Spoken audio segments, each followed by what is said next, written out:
Olá pessoal, tudo bem com vocês? Hoje a gente vai falar sobre a formação dos Estados Unidos e como ele veio a se tornar essa potência mundial, economicamente falando e tanto também militarmente. Vamos olhar essa figura aí que tá lá, esse senhor nos chamando para alguma coisa? Ele é o Tio Sam, famoso símbolo norte-americano e que se popularizou após a Segunda Guerra Mundial. Ficou muito famoso na Primeira Guerra Mundial, quando ele convidava os estadunidenses para a guerra, chamava eles para um exército. Mas surgiu em 1812 numa guerra dos Estados Unidos contra algumas colônias inglesas, no caso era a Inglaterra. Um símbolo muito famoso e representa essa força dos Estados Unidos. Para entender então como os Estados Unidos veio a ser essa potência mundial, como o American Way of Life, o estilo de vida norte-americano, se disseminou e popularizou pelo mundo através dos filmes hollywoodianos, da música pop, dos jovens, do jeito dos jovens se vestir, dos produtos, enfim, de uma diversidade de coisas que compõem o nosso dia a dia e que está relacionado ao American Way of Life. Vamos entender então como foi a formação dos Estados Unidos, tá bom? Me acompanhe nessa, vai ser bem interessante, tá? Fique ligado a todos os pontos levantados pela professora. Bom, mas quem colonizou a América do Norte? Bom, a gente vai entender que a princípio era um território ali que tinha domínio, de acordo com o Tratado de Tordesilhas, a Espanha. Só que a Espanha não tinha interesse, por enquanto, em colonizar. Ela estava interessada em retirar o ouro e a prata ali, aqui da América do Sul, Peru, do México, e dominar os povos que até então eles descobriram, os astecas, os incas e os maias. Não tinham interesse. Vai ser um inglês, Walter Hellingen, que vai chegar na América do Norte, vai fundar a Virgínia. Com isso, você vai ter já um pequeno povoamento chamado Nova Amsterdã. Depois, posteriormente, vai se chamar Nova York, tá? E daí vai ser nas regiões sulinas da América do Norte, que os solos e os climas eram favoráveis para a plantação, que vai se instalar as primeiras colônias. Posteriormente, em 1620, vão chegar os puritanos. Pessoal, nesse momento, a gente está falando de um período na história da Idade Moderna em que existiam as guerras religiosas. Os puritanos estavam sendo expulsos pelos reis católicos lá na Inglaterra, então estava tendo um choque muito forte. E eles viam com esse sonho um novo paraíso, um novo mundo a ser construído em terras da América do Norte, tá bom? Então tinha essa visão dos puritanos que aqui chegavam, tá? Que chegavam na América do Norte. Eles tinham essa visão de que a América do Norte era um novo paraíso, um novo lugar para se construir um novo tipo de sociedade, aquela que não era a da Inglaterra, já que estavam expulsando eles e reprimindo eles relacionado à sua religião, havia intolerância religiosa, então eles viam com esse sonho. Bom, a gente vai olhar aqui do lado, é um mapa, e esse mapa representa, vamos ver que tem a parte cinza, gente, é ainda a parte não ocupada da América do Norte, no caso é um território indígena, que vai ser, só no século XIX vai ser ocupado pelos norte-americanos. Essa parte azul é o território que foi do Canadá, que é colônia da França, da Espanha essa parte rosa, e aqui, ó, essa parte é onde vai se formar as 13 colônias estadunidenses dos Estados Unidos. Então, a princípio, os Estados Unidos eram só isso. Eles só tinham essa parte, que vão ser distribuídos em 3 regiões, que a gente vai conhecer um pouquinho melhor agora, tá bom? Então, pessoal, daquela região que eu mostrei no mapa, se formaram as 13 colônias na América do Norte. Todos tinham grande autonomia em relação à metrópole, no caso a Inglaterra. Cada uma dessas colônias tinha seu representante formado por uma assembleia e podia estar dialogando com a Inglaterra. Então existia essa certa liberdade nessas 13 colônias. Havia muitos puritanos, mas também católicos. Existia uma certa tolerância entre eles. Bom, a Nova Inglaterra, chamada por muitos, onde se formavam as 13 colônias, eram formadas então por Massachusetts, New Hampshire, Rhode Island, Connecticut. E as colônias centrais eram Nova York, Nova Jersey, Pensilvânia e Delaware. E as 5 colônias do sul eram a Virgínia, Maryland, Carolina do Norte, Carolina do Sul e Geórgia. Tá? Vamos olhar aqui para o mapa, então a gente vê aqui a localização das 13 colônias dos Estados Unidos, ok? Bom, e quem eram esses povos que colonizaram a América do Norte? A princípio eram os puritanos que vieram fugidos, refugiados dessa intolerância e perseguição religiosa. E aí eles vieram fundar, então, as colônias na América do Norte. Como o solo não era favorável e o inverno rigoroso, na maioria, que são nas colônias do norte, na região norte dos Estados Unidos, vão ser comerciantes, vão se instalar manufaturas, eles vão produzir rum, tá, para poder trocar por escravos e poder comercializar entre as colônias do sul, as colônias centrais. Então, vai haver esse comércio entre as colônias dos Estados Unidos e que vai ser muito positivo para eles.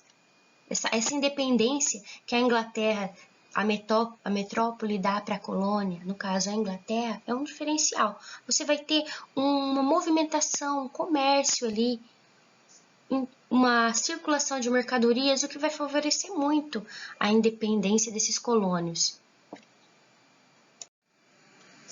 Teremos também o chamado Celeiro das Américas, as colônias do centro, que as colônias do centro elas voltavam-se para o comércio alimentício, com trigo, cevada, milho, e eram vendidos para as colônias da Nova Inglaterra e para as colônias do sul.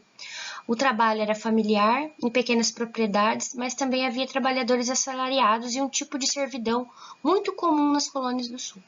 Tá? Essa imagem aqui é representativa de como seria, então, a maioria dos povos ali que habitavam essas colônias do centro. E as colônias do sul, onde se desenvolvia o tabaco e a escravidão? As colônias do sul, gente, a base do desenvolvimento delas era muito parecida com a base de desenvolvimento que aconteceu aqui em nosso território, tanto na América do Sul, tá? E era aquela base do quê? Do plantation. Então, você tinha uma plantação e a mão de obra escrava, tá? Nos Estados Unidos foi o tabaco o principal produto comercializado, tá?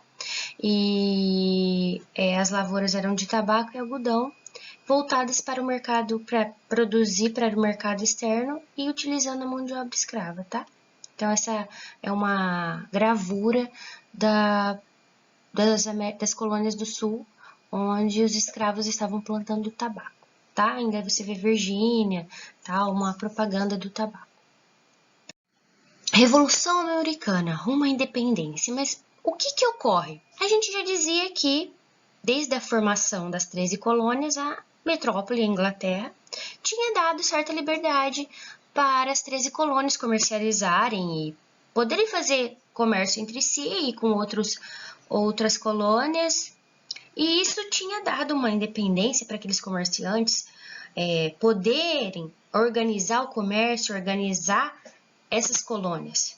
No entanto, gente, vai ocorrer a Guerra dos 7 Anos entre a França e a Inglaterra por um território.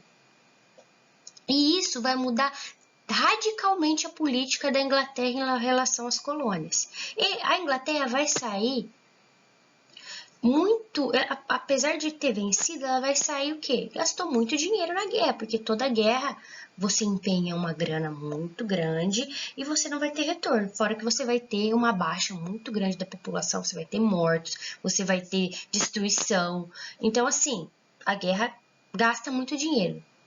Fez com que a Inglaterra ficasse, de certa maneira, quebrada ali. E aí, o que eles vão fazer? Vão endossar. Mas o que é endossar, professor? Vão ficar com a mão de ferro, vão chegar ali, ó, é o seguinte, as 13 colônias aí, ó, agora a gente vai baixar alguns decretos e com nossa mão de ferro vamos começar a controlar o comércio. A gente quer mais imposto, a gente quer recuperar aquilo que foi perdido com a guerra da França. E o que vai ocorrer? Lógico que os colonos não vão gostar, e isso eles vão começar a se revoltar, porque eles não vão aceitar, já que eles resolviam as coisas no diálogo, para que esse tipo de imposição da metrópole? Então isso vai ser um dos estopins para que, lembrando que nessa época a gente está na época da Ilustração, que a gente aprendeu do Iluminismo, os ideais de liberdade, de fraternidade. Montesquieu é muito importante, com os 3 poderes, judiciário, legislativo, executivo. Vem aí mexendo com a cabeça desses colonos. Havia muitos colonos que já estavam pensando sobre essas novas formas de se governar, sobre a liberdade dos indivíduos, essa relação desigual que existia entre a metrópole e as colônias no mundo. Então, já existia esse pensamento. O iluminismo vem impactar os colonos norte-americanos e com certeza vai ter um impacto e uma influência muito forte para que a gente desse andamento então na independência dos Estados Unidos, tá, pessoal? Então a gente tem que pensar muito nisso. Estávamos tendo na Europa essas ideias iluministas que vão chegar, lógico, é diferente, existiam barcos e tal, mas chegam por cartas, chegam por livros lá nas colônias norte-americanas, e com isso já vai ter um impacto quando a Inglaterra vem com essa mão de ferro querer não deixar eles mais ter o controle sobre o comércio, ter o controle sobre aquilo que é de fato deles, que seria o comando e organização administrativa das colônias. Pessoal, a opressão inglesa então vai começar a partir de leis que vão provocar as revoltas na colônia. Por exemplo, a gente vai ter a Lei do Açúcar de 1764, que taxou a importação do melado, tá? Que era muito importante para as colônias do norte, que faziam rum, que para trocar por escravos com as colônias do sul. Depois a gente Lei do Selo, taxou jornais e documentos que tinham que pagar imposto. Lei do Acartelamento obrigou os colonos a ceder suas casas para oficiais ingleses. Lei declaratória confirmou o direito britânico para legislar sobre assuntos da colônia, aquilo que eu já havia falado. Eles começam a interferir nos assuntos das colônias e eles não vão gostar disso, porque existiam as assembleias, a liberdade e a metrópole não tinha intervido tão diretamente. A lei do Townshend Hand trouxeram novos impostos sobre o chá e a produção do papel de vidro e do chumbo, lembrando que mais afetadas vão ser as colônias lá do norte, que existiam as manufaturas. E a lei do chá, que vai proibir os comércios da América de negociar o chá importado, e vão diretamente com a Índia, e vai ter que agora passar pela Companhia Britânica da Índia. Isso vai gerar muita confusão, tanto que a gente vai ter a revolta dos colonos, que vai ser quando eles vão pegar todos os chá que param no porto de Boston, que tem navio inglês, de jogar no mar. Então eles vão começar essa revolta do chá, ela vai ser o estopim para que as outras colônias se revoltassem também e começassem o processo da independência, tá? Após então essa opressão inglesa, os patriotas vão se reunir, que são representantes das 13 colônias, num congresso continental realizado na Filadélfia, na Pensilvânia, e vão então debater que não há mais possibilidade de conversar, de discutir com a Inglaterra, e eles querem a independência. Os atos realizados pela Inglaterra foram intoleráveis. Então, por isso, em 1763, os patriotas, aí a gente tem são 3 pais fundadores, que é Thomas Jefferson, George Washington e Benjamin Franklin, que serão então considerados. Existiram outros, que eram outros representantes das colônias. Olhem na imagem aqui acima do slide, é uma representação dessa reunião do Congresso da Filadélfia, quando se decide, então, a declaração da independência dos Estados Unidos. Então, em 1776, aprovaram, então, a Declaração de Independência, redigida por Thomas Jefferson. Aqui também eu consegui achar esse documento, que está digitalizado na Biblioteca do Congresso norte-americano, disponível online, depois eu coloco nas referências bibliográficas, se vocês tiverem curiosidade, que é a primeira, então, declaração estadunidense pela independência, ok? Pessoal, a Declaração de Independência vai ser muito importante. Lembrando que ela vai estar baseada ali naqueles ideais do iluminismo, da razão, da separação do Estado da Igreja, da liberdade privada, da gente ter uma maior liberdade individual, a separação dos três poderes. Vai se ter a liberdade, eles vão conversar muito se como que deve ser a constituição desse novo país formado por essas 13 colônias. Bom, mas claro que os ingleses não iam aceitar assim, eles vão montar uma ofensiva contra os colonos. E aí, com a ajuda dos franceses, os norte-americanos vão conseguir formar um exército e vão derrotar os ingleses. A liderança foi de George Washington, que vai ser o primeiro presidente dos Estados Unidos, que a Guerra pela Independência durou até 1781, quando os ingleses se renderam ao exército da colônia na Batalha de Yorktown. E aí a Inglaterra, 2 anos depois, pelo Tratado de Versalhes, a Inglaterra vai reconhecer a independência dos Estados Unidos. E é o que a gente tem a dizer, no sentido de que esse processo para a independência, ele está ocorrendo nesse período da Idade Moderna, é uma libertação do indivíduo daquela opressão que existia em relação às colônias, em relação à sujeição que ocorria individual, de saber que você tem um lugar onde você mora, está sujeito a um outro lugar que é uma metrópole, no caso, né? E a gente é uma colônia e não pode mais organizar a nossa vida administrativa, comercializar, nossa liberdade está sendo privada, e isso, inspirado nos ideais iluministas, vai ser muito importante. Eles vão falar, não, o mundo está mudando. Pessoal, presta atenção, é uma mudança de pensamento, é uma mudança de mentalidade que ocorre, tá?